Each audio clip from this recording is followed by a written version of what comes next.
Ya, ajarkan anak untuk siapapun. Orang kecilkah, orang besarkah, orang asing apalagi, orang terdekat sekalipun, abangkah, bapakkah, untuk hati-hati.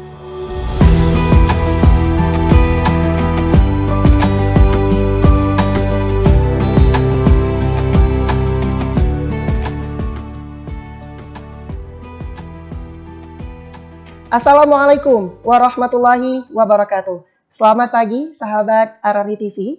Kembali lagi bersama kami dalam program acara Sharing Inspirasi, di mana informasi teraktual dan terkini akan kita kulik secara mendalam bersama narasumber yang luar biasa. Bersama saya, Rizky Ramadan.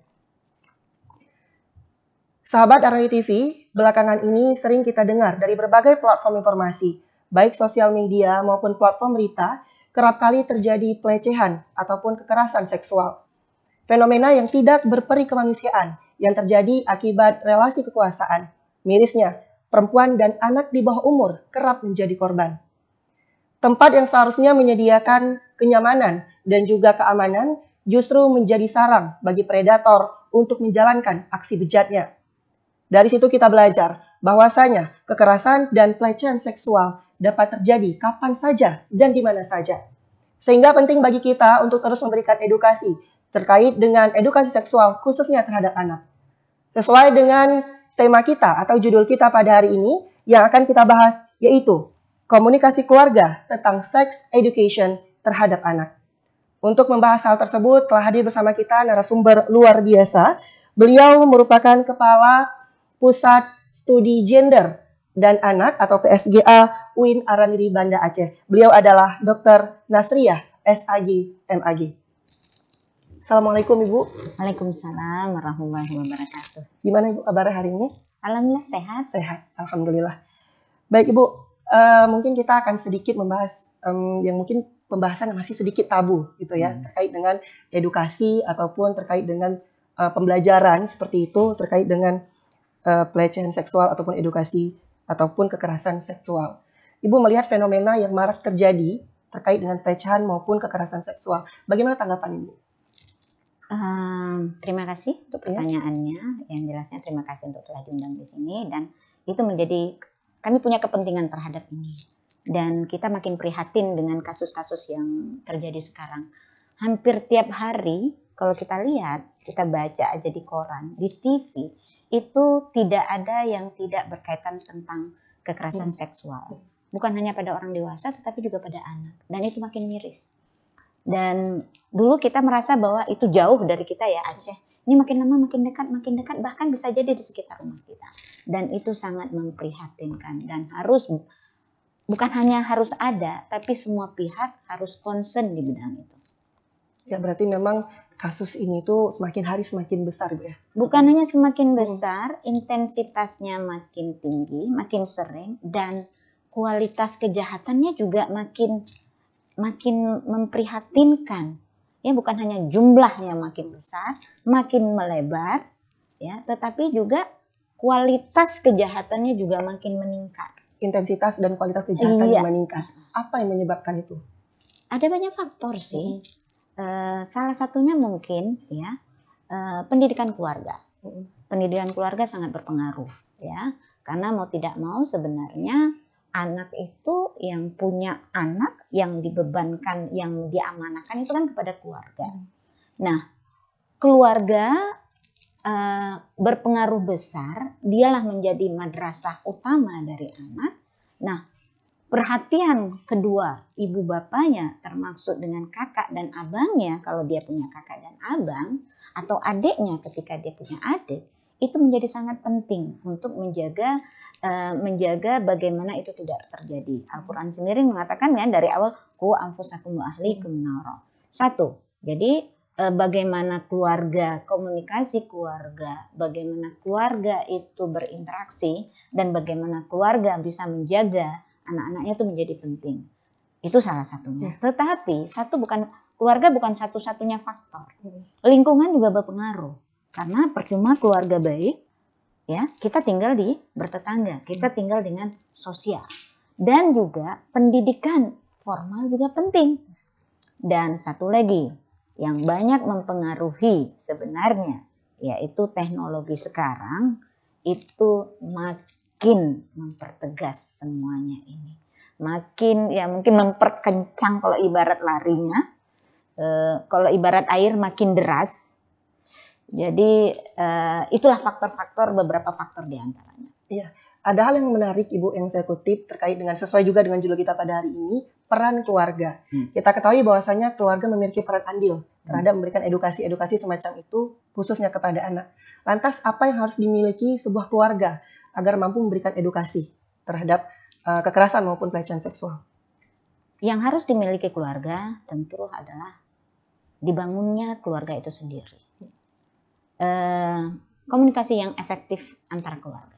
Tetapi sebelum itu terjadi, sebenarnya kan ada dikatakan bahwa setiap kita ini anak terlahir dalam keadaan putih bersih. Orang tuanya lah yang mempengaruhinya semua. Jadi sekali lagi yang peran utama keluarga itu menjadi sangat penting. Nah, bagaimana itu membentuk? Tentu harus ada relasi.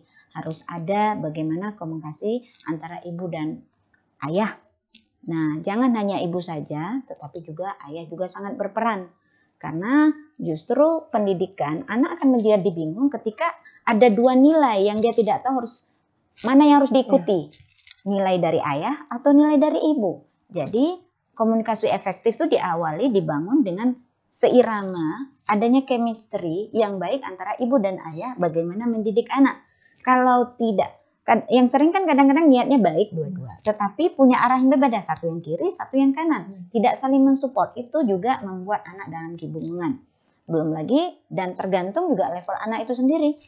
Kecil itu seperti apa, remaja itu seperti apa, dewasa itu seperti apa. Karena yang mempengaruhi kita ini, kalau dalam teori pendidikan, kita itu dibentuk, karakter kita bentuk, dan apa yang terjadi pada kita itu, setidaknya ada teori nativisme yang mengatakan bahwa kita nih seperti sekarang ini banyak dipengaruhi oleh dari hal-hal faktor dalam. Apakah bibit, bebek, ya itu seringnya. Kemudian ada yang teori nativisme dan teori empirisme, yang mana kita yang sekarang ini terbentuk karena faktor luar. Sehingga nanti ada bentuk lagi namanya teori konvergensi, bahwa kita sebenarnya kombinasi keduanya. Kita ini mungkin berdasarkan bibit bebek, yang mana ada dua, laki-laki dan perempuan, yang mereka bersatu menjadi pasangan suami istri, mungkin sudah dari awal sudah mempertimbangkan, saya akan mencari bibit yang bagus, ya, istri yang bagus, dan yang istri pun mencari calon suami yang bagus. Mereka mungkin sudah dari desain awal bagus, dan mereka sudah mendidikkan di dalam rumah. Tetapi bagaimana pergaulan si anak? Tapi yang jelasnya, pergaulan si anak itu mereka akan memilih yang baik atau tidak, itu kan erat kaitannya bagaimana dengan pendidikan keluarga juga. Jadi hal pertama yang menurut saya yang harus dilakukan adalah komunikasi antara orang tua, ibu dan bapak itu harus seirama. Bahwa mereka tuh punya sepakat bahwa pendidikan kita ini seperti ini, supaya jangan ada terjadi dilema di antara anak. Berikutnya adalah bagaimana menasihatinya. Karena sebagai apapun pesannya, kalau caranya salah juga menghasilkan yang tidak baik. Ya, mungkin sama-sama ya. Yang satu silakan nak, yang satu ambil itu. Padahal rasanya mungkin nggak berat ya ngambil. Tetapi yang satu kok merasa please deh gitu. Kok kayak merintah atau kayak apa. Belum lagi anak-anak sekarang kan tahu sendiri ya, makin lama dia makin diajarkan bahwa dia itu punya hak. Jadi cara menyikapi juga menjadi penting. Jadi yang jelasnya kalau menurut saya satu, bangun komunikasi antara orang tua yaitu bapak dan anak itu harus seirama, harus punya chemistry yang kuat. Kemudian bagaimana membangun komunikasi itu terhadap anak. Dan tentu yang menasihati dengan pertama, tentu dengan bahasa yang santun ya. Anak sendiri dia itu punya kepribadian, dia juga pengen dihargai, dia juga seorang individu yang perlu dihargai. Jangan mentang-mentang itu anak, itu kan anak saya, suka-suka saya. No, enggak. Anak zaman sekarang dengan arus derasnya informasi, dia makin tahu bahwa dia punya hak. Ya, apalagi tergantung usia anak ya. Usia anak, apalagi anak-anak remaja, anak dewasa udah lebih tahu lagi dia punya hak. Dia punya pendapat. Jadi tergantung anak ini bagaimana cara berbicara juga ya. Anak-anak seperti apa. Kemudian ya tentu, cara yang paling efektif juga, orang tuh nggak suka dibandingkan. Ya. Karena setiap kita ini punya keunikan sendiri-sendiri yang ketika dibandingkan dalam hal tertentu ada banyak yang tidak bisa dibandingkan. Nggak bisa apple to apple.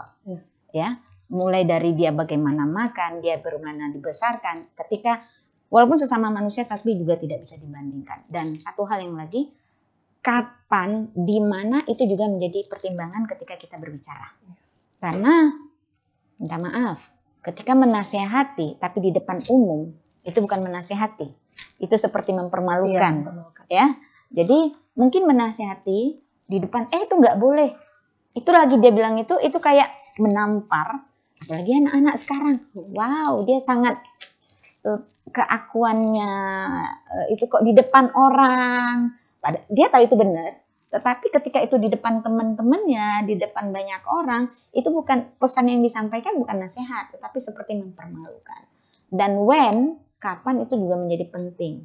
Ya, ada waktu-waktu yang efektif ketika kita ingin berbicara dengan anak. Ya tentu dalam kondisi-kondisi yang santai, kapan berdua. Kalau dia lagi buru-buru percuma. Dia aja bisa jadi nggak dengar.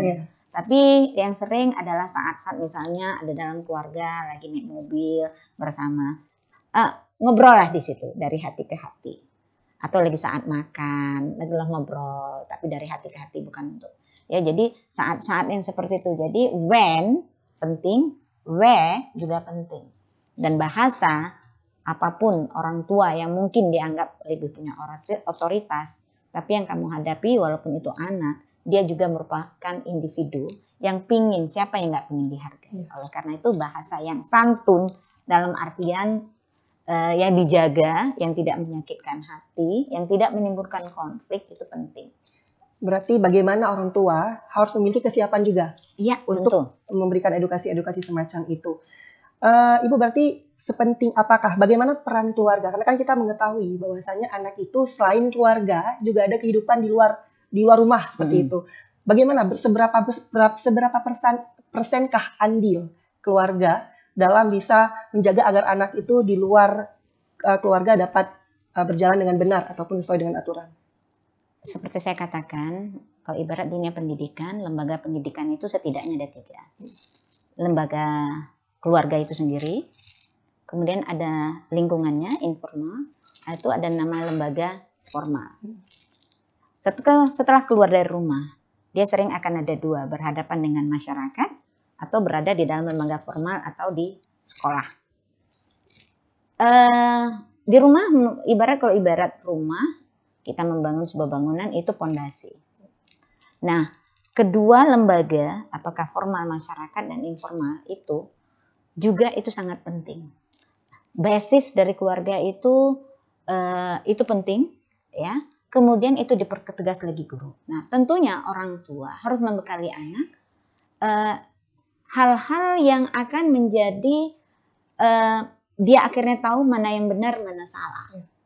Mendiktenya tidak bisa, karena orang tua tentu tidak bisa begitu kemanapun pergi. Tetapi nilai-nilai kita ajarkan mana yang benar, mana yang salah dengan ajaran-ajaran agama, itu penting. Nah, untuk bisa mengajarkan, tentu diawali dengan contoh teladan. Ya, anak-anak itu sering ya children see, children do. Children see, children do dalam artian anak-anak itu, apalagi anak-anak kecil ya, mereka tuh sering nggak mendengar repetan. Dia lebih sering mendengar, emangnya apa yang dikerjakan Bapak? Kita contoh aja, belum tentu mereka ngikut. Konon pula kita tidak memberi contoh. Mereka dengan asal, mama aja nggak ngerjain. Mungkin mereka nggak bilang, tapi ngedumel di dalam hati. Jadi memberi contoh itu penting. Setidaknya, karena ya seperti dikatakan, kita ini sebenarnya orang tua melakukan yang terbaik ya. Tapi sekali lagi hidayah itu pada Tuhan. Tapi ketika kita tidak berusaha, itu kita yang paling berperan. Kita yang harus disalahkan. Ya, jadi kita memberikan contoh. Tapi memang mendidik anak nggak gampang. Nggak segampang teori. Sering yang terjadi, ya coba kita lihat, kita menanam bunga, itu pasti tumbuh rumput. Pasti.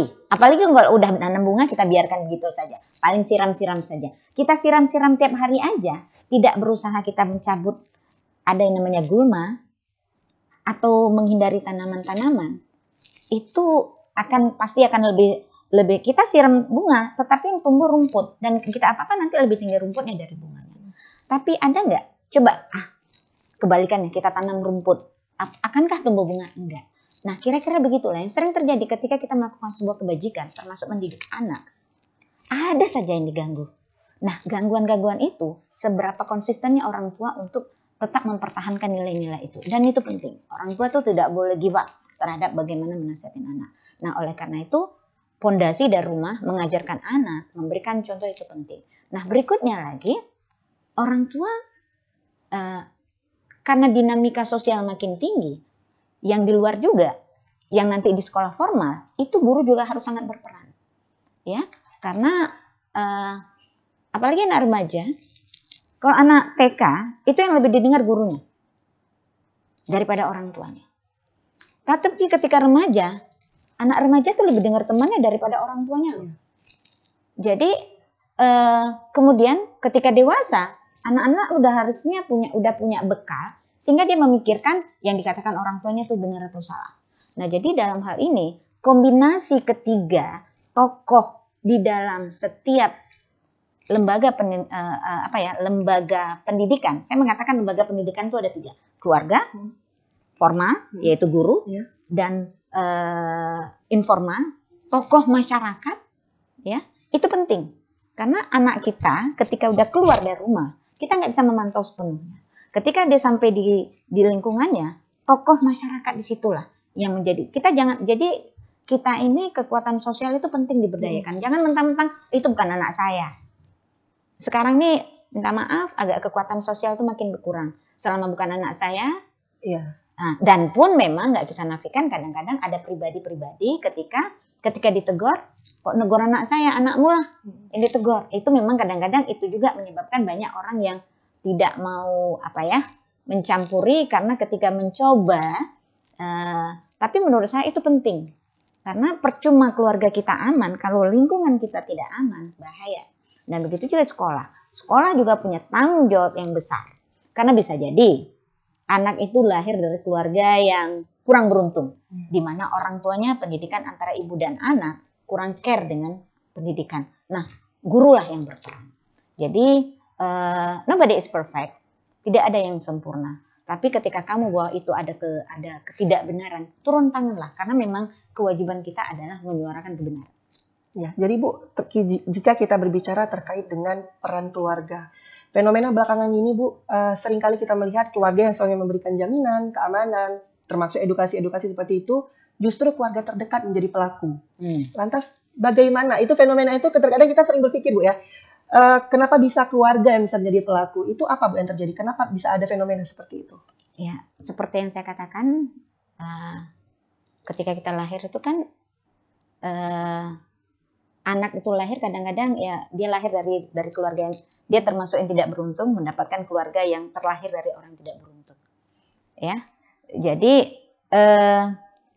termasuk kita harus memang sangat prihatin. Oleh karena itu tokoh masyarakat itu mengambil peran. Dan kenapa kok memang sangat miris ya, ini banyak incest yang terjadi. Kita lihat ya, akhir-akhir ini kalau kita lihat di koran, bukannya di luar, termasuk makin lama makin dekat, hasil penelitian saya juga tahun 2020 menyatakan bahwa ternyata banyak kasus, justru memang paling besar, itu hampir dikatakan 75% itu pelakunya justru orang terdekat. Orang tua, bapak, abang, terus ketika misalnya sekolah, justru gurunya, dan makin lama makin dekat. Kenapa? Karena gini, sering kita mengajarkan anak untuk hati-hati sama orang asing ya. Hati-hati jangan ngobrol sama orang asing, jangan mau terima. Padahal kenapa kita hati-hati? Sehingga menimbulkan awareness-nya untuk dia udah mengantisipasi. Kelemahan kita ini yang sering terjadi, kita nggak sadar. Proteksi diri kita makin melemah ketika justru kita berada di dekat orang-orang yang kita kenal. Jadi sebenarnya mulai dari sekarang ajarkan anak siapapun untuk mawas diri. Ya, dan yang jelasnya untuk anak siapapun, orang asingkah, orang terdekatkah, bapak sekalikah, abang sekalikah, hati-hati nak. Ini untuk anak-anak ya, usia dini khususnya Iya. ya. Ada 3 hal di mana itu tidak boleh disentuh. Ya, ini, dan belakang. Itu ajarkan pada anak, karena khususnya anak TK ini kadang nggak ngerti. Dia mengira bahwa mari anu cebok dan sebagainya, dan di tengah-tengah seperti itulah yang terjadi banyak hal. Ya, ajarkan anak untuk siapapun, orang kecilkah, orang besarkah, orang asing apalagi, orang terdekat sekalipun, abangkah, bapakkah, untuk hati-hati. Karena seringnya terjadi, kejahatan itu terjadi seringnya bukan karena ada niat loh, adanya kesempatan satu lagi. Jadi memberikan peluang itu jangan. Nah, peran orang tua ya mulai dari sekarang, ibu khususnya, tapi bapak juga. Karena kita nggak nafikan kombinasi kedua itu penting. Ini seringnya kita nih orang tua selalu pendidikan tuh selalu dibebankan pada ibu, ya, sehingga seolah-olah bapak itu nggak ada peran. Sehingga jangan heran kita nih negara yang dianggap fatherless country, negara yang tidak punya bapak, serahkan pada ibu. Padahal ibu juga punya keterbatasan, ibu juga punya urusan, ibu juga punya rasa capek, ibu juga ingat ketika capek itu akan timbul emosi loh. Ya, give her break. Nah, disinilah peran bapak. Nah, bapak juga harus bagaimana ikut terlibat. Ya, sensitivitas itu biasanya muncul karena kalau dia ikut terlibat, dia ikut merasakan capek dengan apa yang diasuhnya. Nah, oleh karena itu saling sebenarnya, dan si ibu juga berusaha untuk jangan memberikan kesempatan. Ini seringnya ya selain memang ada ketidaktahuan, tetapi membuka peluang kesempatan untuk terjadinya kejahatan itu sebisa mungkin diminimalisir. Ya, artinya usahakan bagaimana kamar itu jangan ya masuk itu ketok pintu, sehingga siapapun sebenarnya, apakah anak ataupun orang tua, karena ketika tidak ketok pintu bisa jadi anak lagi seperti apa ataupun orang tua seperti apa. Nilai-nilai seperti itu harus diajarkan, dan ajarkan anak juga, karena memang sekarang ini kan banyak pelaku, makin lama makin orang yang terdekat. Ajarkan anak untuk mawas diri dengan siapapun. Jadi tidak berlaku lagi sekarang untuk orang asing. Justru bahkan kadang-kadang kita harus, sebenarnya ya juga tidak boleh fobia ya. Maksudnya semua ketakutan nanti kadang-kadang belum apa-apa udah takut sendiri. Ya, ibarat mati berdiri, padahal kejahatan itu belum terjadi tapi sudah mati berdiri. Tapi kesiapan mental siapapun dimanapun, apakah terhadap orang asing, terhadap orang terdekat, itu harus diajarkan. Dan kepada anak-anak yang masih belum ngerti itu bahaya, ajarkan kepada 3 hal. Nah, ada 3 hal yang dimana di dalam tubuhmu, di tubuhmu, untuk orang tidak boleh menyentuhnya. Yaitu pertama yang atas, ya, kedua yang tengah, satu yang belakang. Itu selalu diajarkan. Nah, kepada anak-anak remaja, ajarkan bagaimana, bukan hanya selain hal-hal tadi, mereka tuh harus diajarkan bagaimana sistem reproduksi. Karena ada dampak dari semua itu ketika itu sesuatu yang buruk itu terjadi, dan dampak yang akan dirasakannya. Ya, jadi sesuai dengan apa Ibu sampaikan, bahwasanya semakin hari semakin banyak pelaku orang-orang terdekat. Iya. Ya. Lantas bagaimana membangun sebuah lingkungan yang aman begitu? Ada nggak sih karakteristik lingkungan aman untuk anak itu sendiri? Lingkungan yang aman, kalau karakteristik yang jelasnya diawali dengan kenyamanan anak itu sendiri. Tetapi itu bukan satu-satunya indikator ya. Ya, karena sebenarnya kalau kita pikir yang kejahatan sekarang ini tidak ada tempat yang aman sih. Ya, tidak ada tempat aman, jadi dimanapun harus mawas diri. Nah, kesadaran itu harus dibangun kepada anak. Tetapi mawas diri bukan berarti harus ketakutan. Proteksi diri, dan ajarkan juga pada anak-anak untuk bukan hanya ada 3 hal yang tidak boleh disentuh, tetapi juga bagaimana kalau sesuatu itu terjadi, dia harus berani bersuara, dia harus berani berteriak, dia harus berani lari, dia kalau bisa tendang, ya, lari dan sebagainya. Jadi itu harus diajarkan kepada anak. Dan lingkungan yang aman ya dimulai dari lingkungan dari keluarga itu sendiri. Cuman sekali lagi sekarang ini banyak udah keluarga yang rusak sih. Tapi saya yakin juga masih banyak keluarga-keluarga yang baik, yang berniat untuk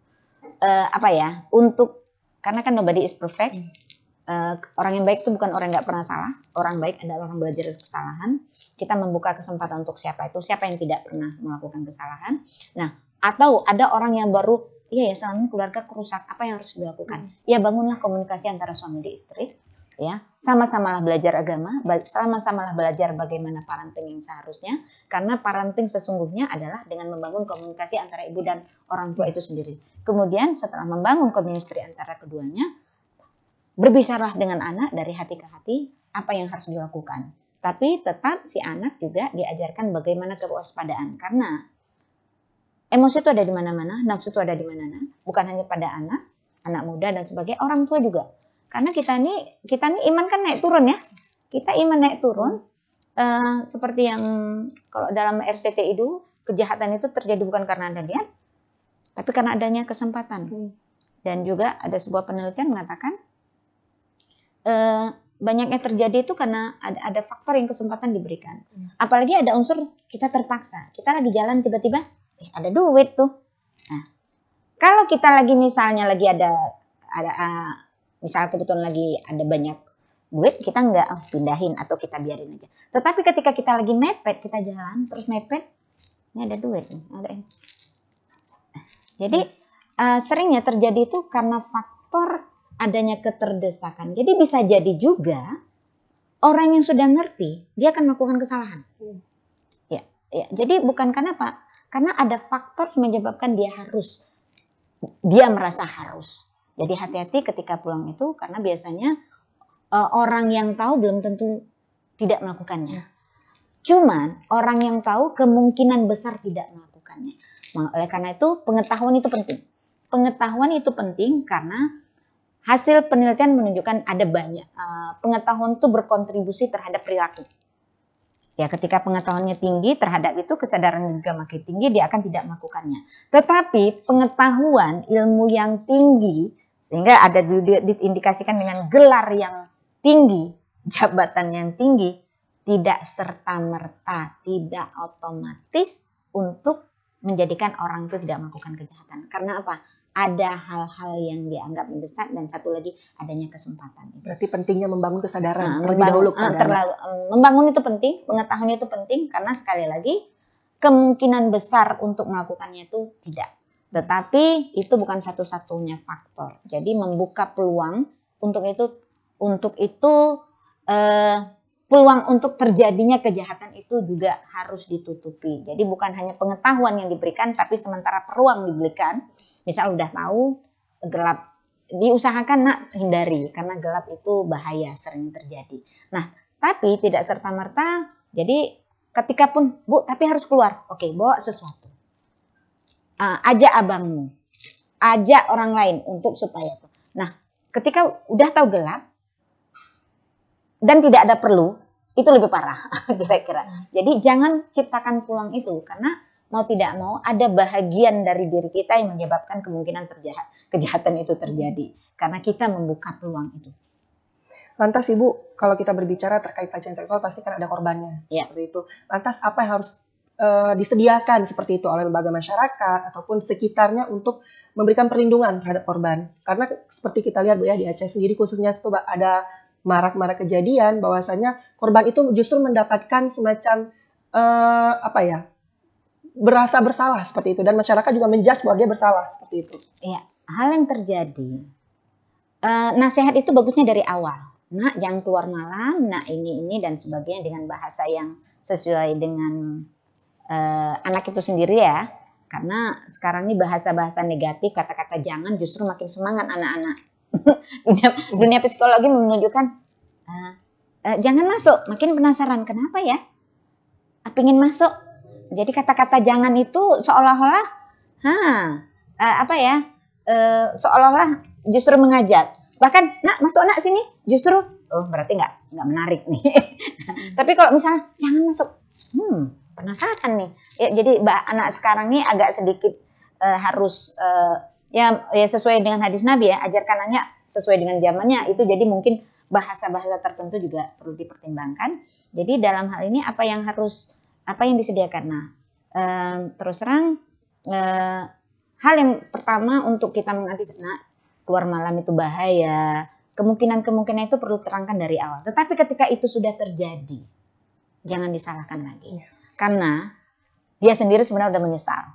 Ya, jangan bilang misal udah jatuh, kan kalih lun pegah, bejak kenan, nggak usah.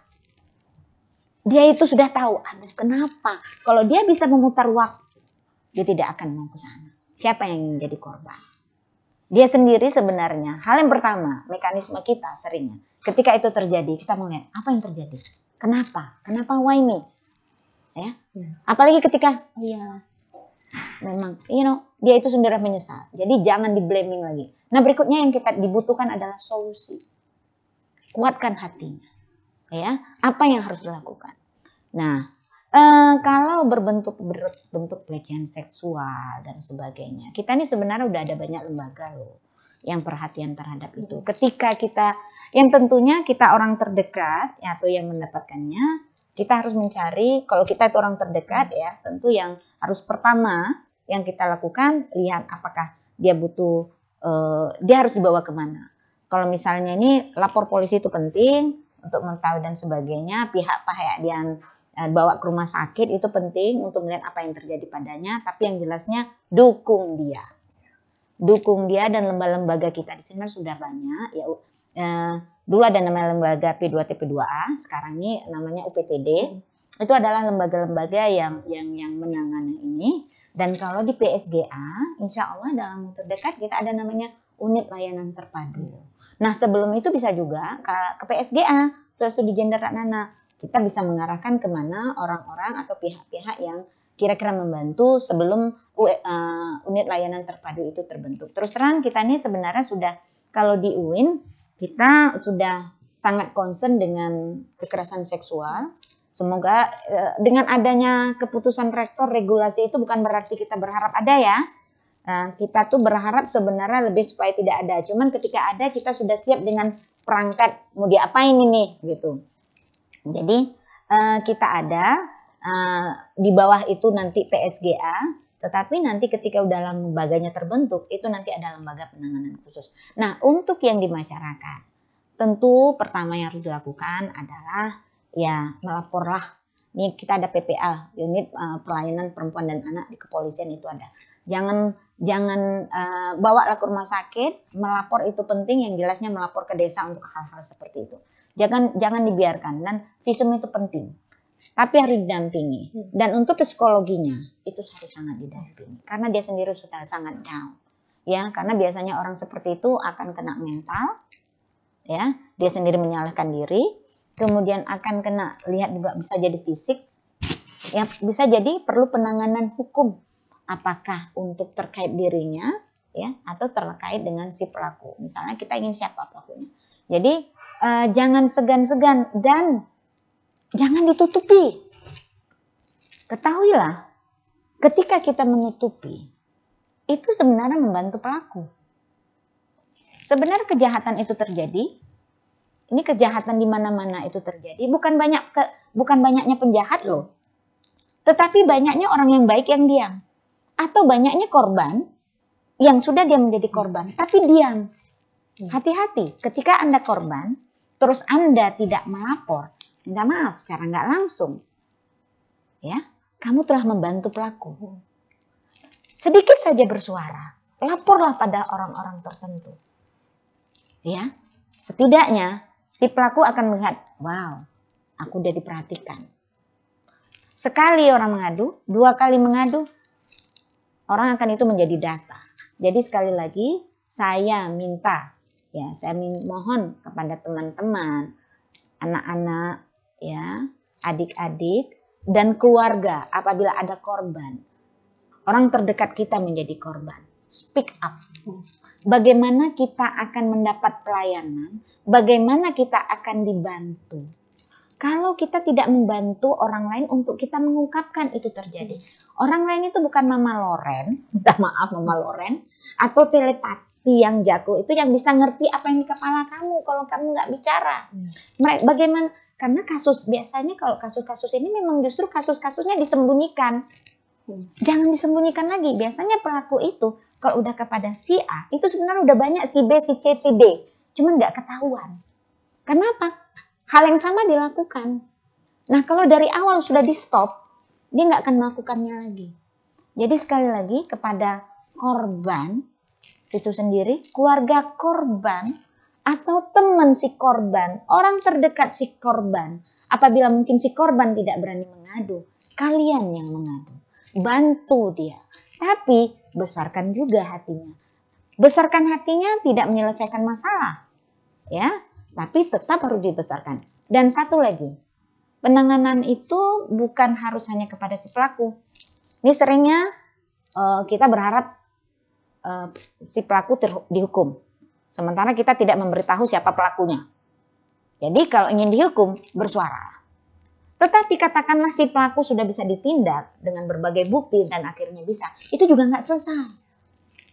Dan ini juga pihak-pihak keluarga, ya, dan sebenarnya juga pemerintah bantu si korban. Karena ternyata, apalagi ini sodomi yang sering terjadi.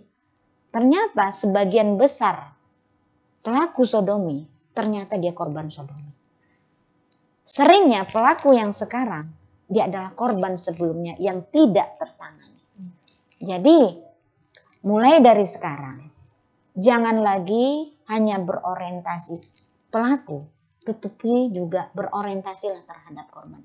Artinya, dua pihak itu harus ditangani. Si pelaku, dia harus diganjar, diberikan pelajaran. Karena apa? Kalau tidak di stop, akan ada banyak korban-korban lainnya. Dan si korban, hati-hati, kalau tidak ditangani dengan baik, dia akan berpotensi akan menjadi pelaku selanjutnya. Bisa bayangkan? Dan kalau hasil penelitian, ada banyak penelitian membuktikan bahwa ya pejahat-pejahat yang sekarang itu terjadi, yang kekerasan seksual, khususnya yang sodomi, cobalah ditanya, dia pernah menjadi korban. Dan kita tidak ingin menciptakan itu kan. Ini khawatirnya nanti seperti bola salju. Jadi kita ini harus sama-sama concern. Ya, pelaku harus ditindak. Untuk bisa pelaku ditindak, harus bersuara. Sedangkan bersuara aja tidak cukup. Kenapa? Kan biasanya kan ditindak itu kan ada bukti ya. Dan seringnya kejahatan seksual itu seringnya kan memang nggak di tempat umum ya. Biasanya di dalam kamar, di rumah. Misalnya, ya kalau misalnya, yuk di belakang rumah, tak apalah tuh di keadaan sunyi. Tapi setidaknya ketika kita speak up, polisi juga nggak bodoh loh gitu. Ada banyak polisi yang pintar. Kita positive thinking. Ada banyak polisi yang pintar yang bisa membuktikan walaupun saksi tidak ada, tapi bukti-bukti yang mengarah ke sana sehingga ya ditambah saksi-saksi yang lain. Apalagi dengan sekarang ini kan ada undang-undang yang PPKS. Alhamdulillah sudah disahkan. Nah situ kan ada alat bukti bukan hanya satu. Termasuk kesaksian korban juga menjadi salah satu alat bukti. Dan juga kita senang dengan adanya undang-undang PPKS ini adalah orientasinya bukan hanya kepada si pelaku untuk supaya pelaku itu dihukum dan supaya tidak melakukan kejahatannya lagi, tetapi juga berorientasi kepada korban. Nah sekarang tugas kita nih, regulasi sudah ada. Nah cuman implementasinya itu seperti apa? Sebenarnya seringnya kadang-kadang regulasi udah ada, regulasi itu baik sekali. Cuman implementasi yang bermasalah. Nah itu yang kadang-kadang yang harus kita kawal itu sebagai anggota masyarakat. Dan masyarakat juga jangan nunggu harus keluarga menjadi korban baru kita perhatian. Ya,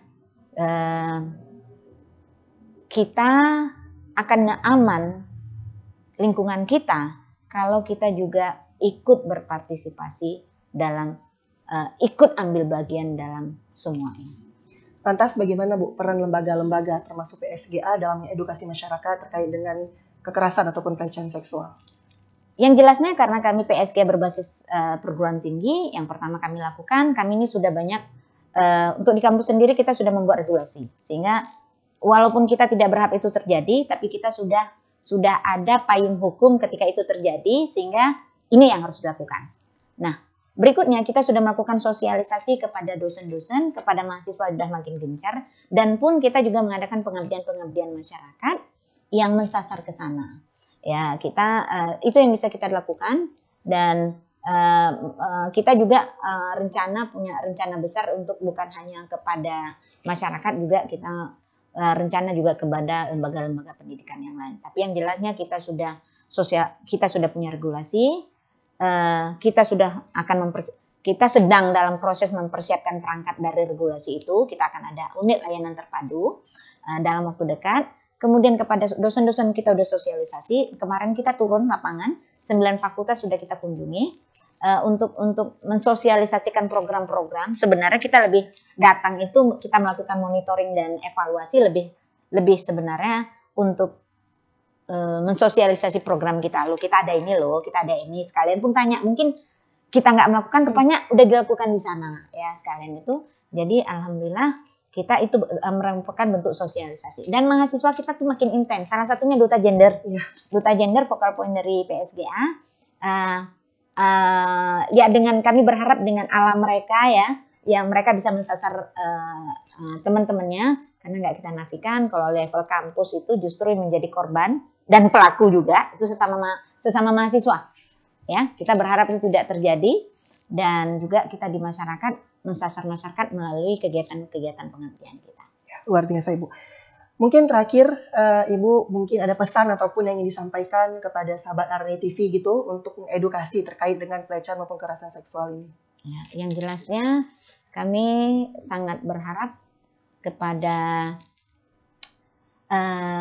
TV, khususnya TV UIN Araniri ini, jangan segan-segan untuk menyuarakan kebenaran. Dan salah satu kebenaran yang ingin dikuangkan adalah jangan segan-segan mengangkat isu betapa prihatinnya kekerasan seksual, fenomena kekerasan seksual. Ini bukan suatu yang tabu lagi, ya. Hanya dengan bersuara kita didengar. Sedangkan bersuara dan dengar saja belum tentu diatasi. Konon pula kalau tidak diatasi. Oleh karena itu speak up, ya. Dengan kita bersuara bersama, suara akan makin menggaung dan akhirnya akan menimbulkan concern di setiap kita, sehingga kita hal-hal yang dikhawatirkan ketika kita, ini kan awareness kita makin tinggi, kewaspadaan kita tinggi, sehingga kejadian itu tidak akan terjadi. Nah, oleh karena itu, yuk sama-sama untuk saling bekerja sama, ya kita semua, apalagi kampus kita yang terdiri dosen, tenaga pendidik, dan mahasiswa, yuk kita saling bahu-membahu untuk mengatasi ini. Demikian dari saya. Baik, terima kasih Ibu Narsiah, Kepala PSGA UIN Araniri Banda Aceh, terkait dengan edukasi dan pemahaman terkait bagaimana pentingnya keluarga dalam mensosialisasi ataupun memberikan edukasi terhadap pelecehan maupun kekerasan seksual. Sebenarnya ada masih banyak kita bicarakan Ibu, namun karena memang waktu kita yang terbatas. Baik, terima kasih sahabat Araniri TV. Nanti sampai di sini perbincangan kita. Saya Rizky Ramadan selaku host, pamit undur diri. Wassalamualaikum warahmatullahi wabarakatuh.